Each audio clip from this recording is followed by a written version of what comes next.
Abbas Mirzə Şərifzadə alçaq İran cəsusu, vətən xaini və xalq düşməni kimi həbs edilib. Bəli. İran konsulu ilə hansı gizli cinayətkar əlaqələriniz olub? Hə?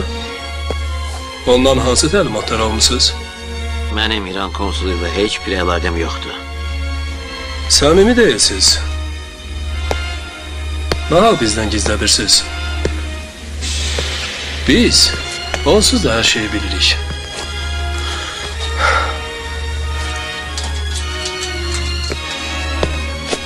Bu adamı tanıyırsınız?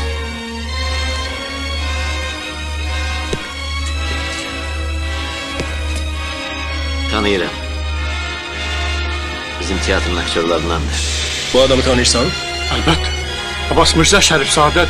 Onun İran konsulu ilə əlaqələri haqqında nə deyə bilərsən? Abbas Mirzənin İran konsulu ilə yaxın dostluq əlaqəsi vardı. Tez-tez görüşürdülər. Yalandır. Şahidin sözünü kəsməyin. Davam edin.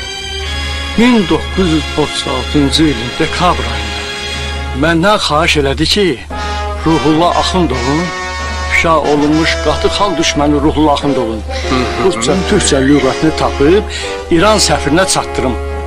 Bunun müqabilində mənə Abbas Mirzə qiymətli hədiyyələr verdi. Mənə başqa tapşırıqlar da verirdi. Yalandır. Sus! Eləmə ki, mən səndən başqa cür danışım. Sən gedə bilərsən. Bura sənin tiyatrın deyil ki, qızlar başıma gül çiçək səpsin.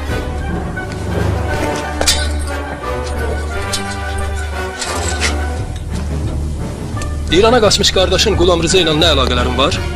Heç bir əlaqəm yoxdur. Bu məktubu qardaşından almamısan?